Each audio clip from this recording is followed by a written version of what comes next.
Wow super! Secret user king of the வேர்ல்டை 1 கோடிக்கும் everlasting லைட்டை 50 லட்சத்திற்கும் ஏலம் கேட்டிருக்கிறார் என்று ஜனனி சந்தோஷமாக அறிவித்தாள். அதை கேட்டதும் அந்த ஹாலில் இருந்த அனைவரும் பலமாக கைத்தட்டினர். யார் அந்த சீக்ரெட் யூசர் என்று அங்கிருந்த அனைவரும் யோசிக்க தொடங்கினர். ராகுல் அதற்கு மேல் ஏலத்தில் பங்கேற்கவில்லை. தன் செருப்பால் தன்னையே அடித்து கொண்டது போல அவன் அவமானமாக உணர்ந்தான். ஏனென்றால் அவ்வளவு தொகை அவனால் ஒரே நாளில் செலவழிக்க முடியாது. அவன் ஏலத்தில் தோற்றுவிட்டான்.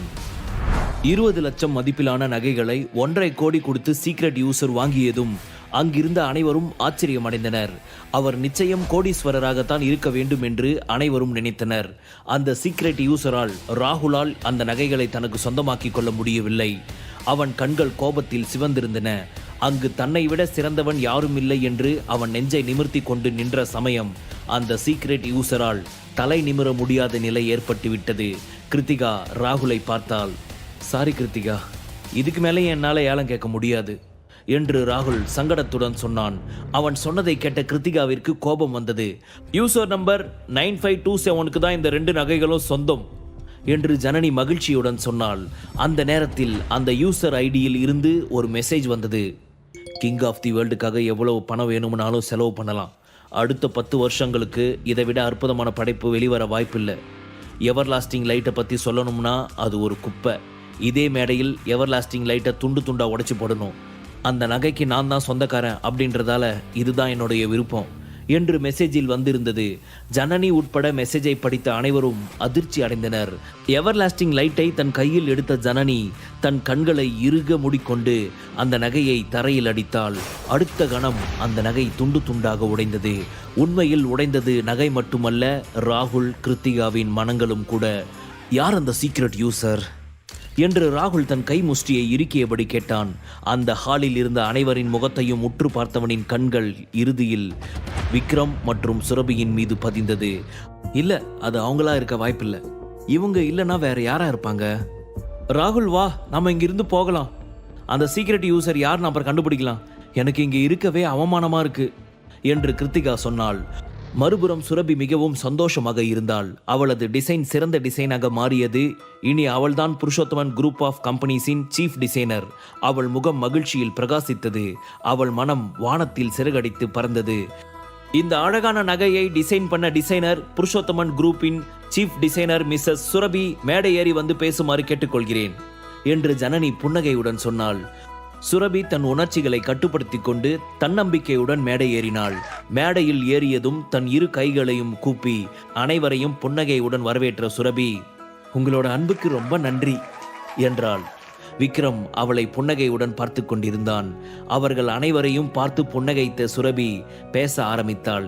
தனது நகை டிசைன், அதை செய்ய அவள் மேற்கொண்ட கடின உழைப்பு பற்றி பேசினாள். அவள் பேசி முடித்ததும் கண்காட்சி முடிந்தது. கண்காட்சி முடிந்ததும் சுரபி விக்ரமுடன் வெளியே வந்தாள். சிறிது நேரம் கழித்து கௌதம் காரை எடுத்து கொண்டு வந்தார். அங்கே சுவரில் சாய்ந்தபடி விக்ரம் சுரபிக்காக காத்திருந்தான். காரில் இருந்து இறங்கிய கௌதம் விக்ரமின் அருகே வந்தவர், விக்ரம் சார், நீங்க சொன்ன வேலையை முடிச்சிட்டேன். இதோ பாருங்க, ஏலத்துல ஜெயிச்ச கிங் ஆஃப் தி வேர்ல்ட் என்றபடி ஒரு நகைப்பெட்டியை விக்ரமிடம் கொடுத்தார். அவரை பார்த்து சிரித்த விக்ரம் பின்னர் அந்த நகைப்பெட்டியை எடுத்து தன் பாக்கெட்டில் வைத்தான். இந்த நகை உனக்கு மட்டும் இல்ல சுரபி, எனக்கும் ரொம்ப ஸ்பெஷல் தான். நீ என்னைக்கு என்ன முழு மனசோட உன் புருஷனா ஏத்திக்கிறியோ அன்னைக்குதான் இந்த லாக்கெட்டை நான் உன் கழுத்துல போடுவேன் என்று நினைத்தான். சுரபியின் முகத்தில் இருக்கும் சந்தோஷத்தை பார்க்கும்போது அதற்காக எவ்வளவு பணம் செலவழித்தாலும் பரவாயில்லை என்று தோன்றியது. கௌதம் சார், நான் சொன்ன வேலையை ரொம்ப நல்லா செஞ்சு முடிச்சிட்டீங்க. இந்த முறை உங்களுக்கு சம்பளத்தோட 1 லட்சம் ரூபாய் போனஸ் தரேன், என்ஜாய் பண்ணுங்க என்ற விக்ரம் தனது போனை எடுத்தான். ஐயோ சார், அவ்வளவு பணமா? அதெல்லாம் எனக்கு வேண்டாம் என்று கௌதம் சொன்னார். கூகுள் பே மூலம் தனது வங்கி கணக்கில் இருந்து கௌதமின் வங்கி கணக்கிற்கு 1 லட்சம் ரூபாயை மாற்றிய விக்ரம், நான் சொன்ன வேலையை நீங்க அச்சு பிசுங்காம பண்ணும்போது உங்களை நல்லபடியா பார்த்துக்க வேண்டியது என் கடமை தானே, சும்மா வச்சுக்கோங்க என்று சொன்னான். விக்ரம் சார், நீங்க ஏன் அந்த விஷயத்தை பத்தி சுரபி மேடம் கிட்ட சொல்லக்கூடாது? நீங்க இதை பத்தி மேடம் கிட்ட சொன்னா மேடம் இன்னும் கூட உங்களை நெருங்கி வர வாய்ப்பு இருக்கே என்று கௌதம் தயக்கத்துடன் சொன்னார். அவரை பார்த்து புன்னகைத்த விக்ரம், என் ஒய்ஃப் எனக்காக தான் என்னை விரும்பணும், என்னோட பணத்துக்காகவோ பலத்துக்காகவோ இல்ல, புரிஞ்சுதா என்றான். விக்ரம் சொன்னதின் அர்த்தத்தை புரிந்து கொண்ட கௌதமிற்கு அவனுடைய பர்சனாலிட்டியை இன்னும் பிடிக்க தொடங்கியது. என்ன டார்லிங், இன்னைக்கு ரொம்ப சந்தோஷம் தானே என்று விக்ரம் கேட்டான். சந்தோஷமா? என் சந்தோஷத்தை எப்படி வார்த்தையில சொல்றதுன்னு எனக்கு தெரியல. நடக்கிறதெல்லாம் எனக்கு ஒரு கனவு மாதிரி இருக்கு. நான் இன்னைக்கு எவ்வளவு சந்தோஷமா இருக்கேன் தெரியுமா? இன்னைக்கு என் பேர் எல்லா நியூஸ் சேனல்லையும் வரும். எல்லாரும் என்னை இன்டர்வியூ கொடுக்க முடியுமான்னு கேட்குறாங்க. எனக்கு என்னவோ நான் செலிபிரிட்டி ஆயிட்ட மாதிரி ஒரு ஃபீல். அந்த சீக்ரெட் 9527 யாருன்னு தெரியல. அவர் கண்டுபிடிச்சு அவருக்கு தேங்க் பண்ணணும். எனக்கு ரொம்ப ஆசையா இருக்கு. இது எல்லாத்துக்கும் அவர் தான் காரணம். அவரால் தான் நான் இன்னைக்கு இவ்வளவு சந்தோஷமா இருக்கேன் என்று சொன்னாள். அட என்ன செல்லம், அவன் அப்படி என்ன பெருசா பண்ணிட்டான்? நீ பண்ண நகை தரமா இருந்துச்சு, அதனால அவன் அந்த நகையை இவ்வளவு விலை கொடுத்து வாங்கியிருக்கான். இதுக்காகலாம் நீ அவனுக்கு தேங்க் பண்ணணுமா என்ன என்று விக்ரம் சொன்னான். அப்போது ஏதோ நினைவுக்கு வந்த சுரபி விக்ரமை பார்த்து, அது சரி, கிங் ஆஃப் தி வேர்ல்ட நீ எப்படி கண்டுபிடிச்ச என்று கேட்டாள். என் ஃப்ரெண்டு ஒருத்தன் டிடெக்டிவா வேலை பார்க்குறான். அவங்கிட்ட கிங் ஆஃப் தி வேர்ல்டு காணாம போனதை பத்தி சொன்னேன். அவன் தான் அந்த நகையையும் அதை திருடினவங்களையும் ஆதாரத்தோட கண்டுபிடிச்சான். கிங் ஆஃப் தி வேர்ல்டையும் என்கிட்ட கொண்டு வந்து கொடுத்தான் என்று விக்ரம் சொன்னான். பிரைவேட் டிடெக்டிவா என்று சுரபி கேட்டாள். ஆமா. பரவாயில்லையே, உன் ஃப்ரெண்டு ரொம்ப திறமசாலி தான் போல. ஓவர் நைட்ல திருடினவங்களை பிடிச்சி நகையும் கொண்டு வந்துட்டாரே. அது சரி, யார் அந்த ஃப்ரெண்டு என்று சுரபி கேட்டாள். ஐயோ, என்ன அந்த ஃப்ரெண்டு யாருன்னு கேட்குறா? இல்லாத ஃப்ரெண்டுக்கு நான் எங்க போவேன் என்று விக்ரம் நினைத்து கொண்டிருந்த போது, அவர் உண்மையாவே ரொம்ப கிளவரா அந்த நகையை கண்டுபிடிச்சிருக்காரு. ஆனா இது பண்ண அவருக்கு நிறைய பணம் கொடுக்க வேண்டி இருந்திருக்குமே. என்ன பண்ண என்று சுரபி கேட்டாள். ஆமா சுரபி, அவன் என் ஃப்ரெண்டு தான். ஆனா அந்த கடங்காரன் மற்றவங்களுக்கு என்ன ஃபீஸோ அதே தான் உனக்கும்னு சொல்லிட்டான். அதனால வேற வழி இல்லாம 1 லட்சம் ரூபாய் பே பண்ண. எப்படியோ நகையை கண்டுபிடிச்சு கொடுத்தானே, அது போதும் என்று விக்ரம் சொன்னான். என்னது 1 லட்சமா என்று ஆச்சரியத்துடன் கேட்ட சுரபி, நீ எப்ப பணக்காரனான என்றாள். ஹலோ மேடம், நான் ஒன்றும் பணக்காரன் எல்லாம் கிடையாது. என் ஜூஸ் கடையில் வர வருமானத்தை அப்படியே எடுத்து வச்சேன், அவ்வளோதான். எனக்கு என்ன செலவு சொல்லு? நான் வீட்டோட மருமகனா இருக்கேன், நீங்க எனக்கு சோறு போடுறீங்க, அப்புறம் எனக்கு என்ன செலவு இருக்க போகுது? அதனால நான் கடையில் வர எல்லா வருமானத்தையும் அப்படியே எடுத்து வச்சிருவேன். அதை நான் இப்போ செலவு பண்ணிக்கிட்டு இருக்கேன் என்று விக்ரம் சொன்னான். சுரபி அவனை சந்தேகத்துடன் புன்னகைத்தாள். ஆனால் எதுவும் சொல்லவில்லை.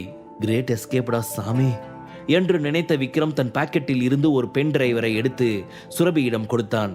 என்ன இது என்று சுரபி கேட்டாள். கிங் ஆஃப் தி வேர்ல்டு காணாம போனதுக்கும் சங்கர் தான் காரணம். இதில் அதுக்கான எவிடன்ஸ் இருக்கு என்று விக்ரம் சொன்னான். என்னது, சங்கரா இதெல்லாம் பண்ணா? ஆனா அவன் ஏன் இப்படி பண்ணா? நானும் அவனுக்கு தங்கச்சி தானே. எப்படி இருந்தாலும் எங்க உடம்புல ஓடுறது ஒரே ரத்தம் தானே. அப்படி இருக்கும்போது இப்படி ஒரு கேவலமான விஷயத்தை பண்ணா அவனுக்கு எப்படி மனசு வந்துச்சு என்று சுரபி வருத்தத்துடன் கேட்டாள். என்னது, சங்கரா இதெல்லாம் பண்ணா? ஆனா அவன் ஏன் இப்படி பண்ணா? நானும் அவனுக்கு தங்கச்சி தானே. எப்படி இருந்தாலும் எங்க உடம்புல ஓடுறது ஒரே ரத்தம் தானே. அப்படி இருக்கும்போது இப்படி ஒரு கேவலமான விஷயத்தை பண்ணா அவனுக்கு எப்படி மனசு வந்துச்சு என்று சுரபி வருத்தத்துடன் கேட்டாள்.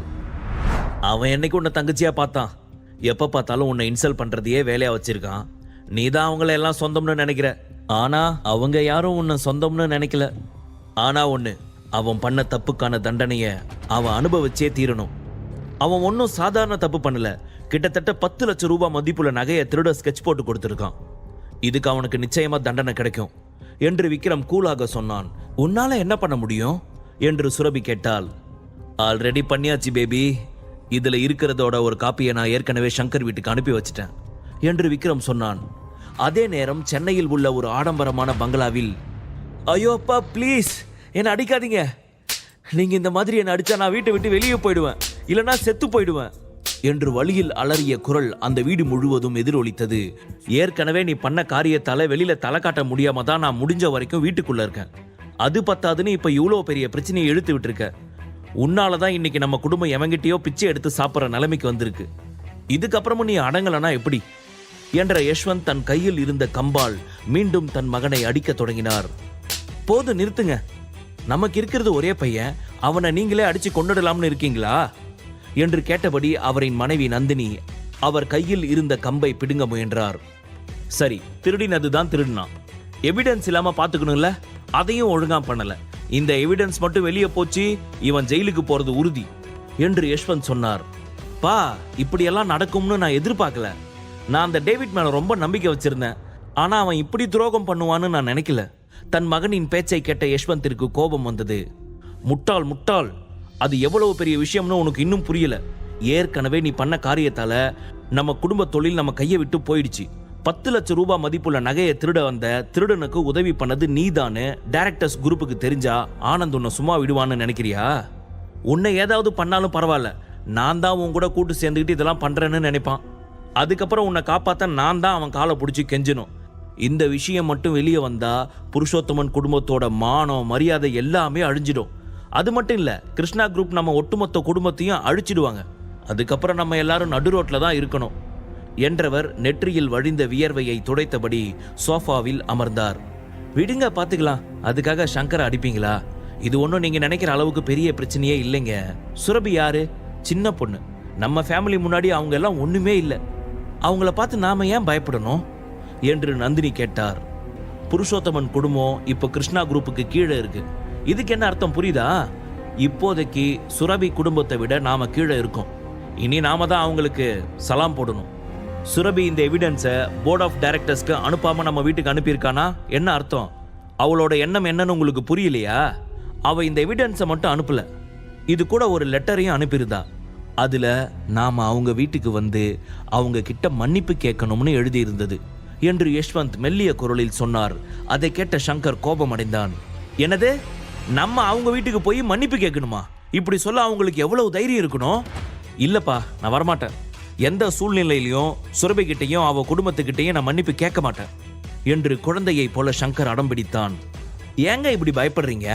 என்ன பெரிய எவிடன்ஸ்? நம்ம பையனும் அவனும் பேசிக்கிட்டது தானே. இதை வச்சு சுரபியால நம்ம குடும்பத்தை எதுவும் பண்ண முடியாதுங்க. அதனால நானும் வரல. சங்கரையும் வர சொல்லி ஃபோர்ஸ் பண்ணாதீங்க. இங்க பாரு நந்தினி, இந்த டேவிட் மோஸ்ட் வாண்டட் கிரிமினல். அந்த சுரபி அவனை பிடிச்சதே பெரிய விஷயம். இதுல அவ அந்த நகையையும் அவங்ககிட்ட இருந்து வாங்கிட்டு வந்துட்டா. அது மட்டும் இல்ல, அவங்க இது சம்பந்தமான எவிடன்ஸையும் கலெக்ட் பண்ணிட்டாங்க. அப்படின்னா சுரபி குடும்பத்துக்கு பின்னாடி யாரோ பவர்ஃபுல்லான ஆள் இருக்கிறதா தானே அர்த்தம். அவங்க தான் இது எல்லாத்துக்கும் காரணம்னு தோணுது. அவங்க தான் டேவிட்டை பிடிச்சி அவன் வாயில இருந்து உண்மையை வரவழைச்சிருக்காங்க. அப்போ நாம வசமா மாட்டிக்கிட்டு இருக்கோம். இதில் இருந்து நாம உடனடியா வெளியே வரணும்னா அதுக்கு இதை விட்டா வேற வழி இல்லை என்று யஷ்வந்த் சொன்னார். அவர் சொன்னதை கேட்ட நந்தினி முகம் சுளித்தார். யாரோ அவங்க பின்னாடி இருந்து இது எல்லாம் பண்றாங்கன்னு நல்லாவே தெரியுது. இல்ல நம்ம குடும்பத்தை டார்கெட் பண்றதுக்காக யாராவது அவங்களுக்கு உதவி பண்ணிருக்கலாம். எதுவா வேணா இருக்கட்டும். ஆனா இப்ப நம்ம பெரிய பிரச்சனையில இருக்கோம். வாங்க போய் சரவணன் கிட்ட மன்னிப்பு கேட்கலாம். இந்த ஒரு முறையாவது நான் சொல்றதை கேளுங்க. நந்தினி எதுவும் சொல்லவில்லை, அமைதியாக இருந்தார். எனவே யஷ்வந்த் அவரை விட்டுவிட்டு சங்கரை இழுத்துக்கொண்டு சரவணனின் வீட்டிற்கு சென்றார். சுரபியின் வீடு. விக்ரம் தன் அறையில் அமர்ந்து யோகா செய்து கொண்டிருந்தான். மறுபுறம் சுரபியும் அவள் அம்மாவும் ஹாலில் அமர்ந்து டிவி பார்த்து கொண்டிருந்தனர். தன் மகளை டிவியில் பார்த்ததும் ரேணுகா மகிழ்ச்சி அடைந்தார். இப்போது அவரின் மகள் நகை டிசைன் செய்வதில் பெரிய பெயர் பெற்றது மட்டுமல்லாமல் புருஷோத்தமன் குரூப் ஆஃப் கம்பெனியின் சீஃப் டிசைனராகவும் இருந்தாள். சரவணன் அப்போதுதான் வெளியில் சென்றுவிட்டு வீட்டிற்கு வந்தார். பதற்றத்துடன் வீட்டிற்குள் நுழைந்தவர், சுரபி என்னாச்சு? என் அண்ணன் யஷ்வந்த் எனக்கு ஃபோன் பண்ணி சங்கரையும் கூட்டிட்டு வந்து நம்ம கிட்ட மன்னிப்பு கேட்க போறதா சொன்னாரு. சங்கர் உனக்கு ஏதோ பிரச்சனை கொடுத்தானாமே, அவனை மன்னிச்சு விட்டுட சொல்லி கேட்கறான் என்றார். என்னங்க சொல்றீங்க? உங்க அண்ணன் சங்கரை கூட்டிட்டு வந்து நம்ம வீட்டுக்கு மன்னிப்பு கேட்க வராரா? ஏங்க ஒழுங்கா கேட்டீங்களா? ஏன் கேட்கறேன்னா, சூரியன் மேற்க உதிச்சாலும் இதெல்லாம் நடக்க சாத்தியமே இல்லை, அதான் கேட்டேன் என்று ரேணுகா சொன்னார். தன் தந்தை சொன்னதை கேட்ட சுரபி அதிர்ச்சி அடைந்தாள். விக்ரமின் வார்த்தைகள் அப்படியே நடக்கும் என்று அவள் நினைக்கவில்லை. நான் ஒழுங்கா தான் கேட்டேன். அவர் எவ்வளவு தன்மையா பேசினார் தெரியுமா? அவர் பேசினதை வச்சு பார்த்தா அவர் மன்னிப்பு கேட்க வராருன்னு தான் தோணுது என்று சரவணன் சொன்னார். உங்க அண்ணன் உங்ககிட்ட தன்மையா பேசுற ஆளே இல்லையே என்ற ரேணுகா பின்னர் சுரபியிடம், என்னாச்சு சுரபி, என்ன நடந்தது என்று கேட்டார். ஒரு கணம் தயங்கிய சுரபி பின்னர், அம்மா, கிங் ஆஃப் தி வேர்ல்டு திருடு போனதுக்கு சங்கர் தான் காரணம். அதுக்கான எவிடன்ஸ் எங்ககிட்ட இருக்கு என்றாள். என்னடி சொல்ற?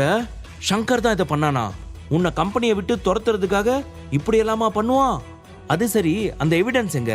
அதை நீ எப்படி கண்டுபிடிச்ச என்று ரேணுகா கேட்டார். உண்மையில் காணாமல் போன நகையை அவர்கள் கம்பெனி தான் கண்டுபிடித்தது என்று ரேணுகா நினைத்து கொண்டு இருந்தார். இந்த வேலையை செய்தது விக்ரம் என்று அவர் நினைக்கவில்லை. என்கிட்ட தாமா இருக்கு, இது எல்லாம் பண்ணது வேற யாரும் இல்ல, விக்ரம் தான் என்று சுரபி சொன்னாள். என்னது, விக்ரமா? அவங்கிட்ட இவ்வளவு திறமை இருக்கா என்ன என்று கேட்ட ரேணுகா விக்ரமின் அறையை சந்தேகத்துடன் பார்த்தார். அட ஆமாமா, என் பேச்சில் உனக்கு நம்பிக்கை இல்லைல்ல என்று சுரபி கேட்டாள். விக்ரம் அப்போது கண்களை மூடி தியானத்தில் இருந்தான். ஏய் விக்ரம், ஒரு நிமிஷம் வெளியே வா என்று ரேணுகா சத்தமாக அழைத்தார். தியானம் கூட நிம்மதியா பண்ண விட மாட்டேங்குது இந்த அம்மா மாமியார் கொடுமை பத்தி பொண்ணுங்கெல்லாம் புலம்பும் போது அது எவ்வளவு கொடுமையான விஷயம்னு அப்ப எனக்கு புரியல, இப்பதான் புரியுது என்று முணுமுணுத்த விக்ரம் தியானத்தை முடித்துக்கொண்டு தன் அறையில் இருந்து வெளியேறி ரேணுகாவை நோக்கி வந்தான். விக்ரம், உண்மையை சொல்லு, நீ தான் கிங் ஆஃப் தி வேர்ல்டையும் இந்த எவிடன்ஸையும் கண்டுபிடிச்சியா என்று ரேணுகா சந்தேகத்துடன் கேட்டார். உங்க மேல சத்தியமா மாமியார், இதை நான் கண்டுபிடிக்கல என்று விக்ரம் சொன்னான். அப்படி சொல்லு, உனக்கு அவ்வளவு திறமை இல்லைன்னு எனக்கு நல்லா தெரியுமே என்ற ரேணுகா பின்னர் சுரபியிடம் உண்மையை சொல்லு, இது கண்டுபிடிச்சது யாரு என்று கேட்டார். சுரபி அவருக்கு பதில் சொல்வதற்குள், அட என்ன அவசரம் மாமியார், நான் சொல்றத முழுசா கேளுங்க, இதெல்லாம் நான் கண்டுபிடிக்கல. என் ஃப்ரெண்டு ஒருத்தன் பிரைவேட் டிடெக்டிவ் ஏஜென்சி வச்சிருக்கான், அவங்கிட்ட கண்டுபிடிக்க சொல்லி ஹெல்ப் கேட்டேன், அவனும் பண்ணான் என்று விக்ரம் கூலாக சொன்னான். ஆமாமா, அது மட்டும் இல்ல, இதை கண்டுபிடிச்சதுக்காக விக்ரம் அவன் ஃப்ரெண்டுக்கு 1 லட்சம் ரூபாய் ஃபீஸ் கொடுத்திருக்கான் தெரியுமா என்று சுரபி சொன்னாள். ஏய் சுரபி, அவன் சொல்றதெல்லாம் அப்படியே நம்புவியா? லூசு லூசு, அவனை நம்பாத, அவன் உன்னை நல்லா ஏமாத்திக்கிட்டு இருக்கான் என்று ரேணுகா சொன்னார். முழு கதையையும் கேட்டு மகிழ பாக்கெட் FM ஆப்பை டவுன்லோட் செய்யுங்கள். லிங்க் டிஸ்கிரிப்ஷனில் கொடுக்கப்பட்டுள்ளது.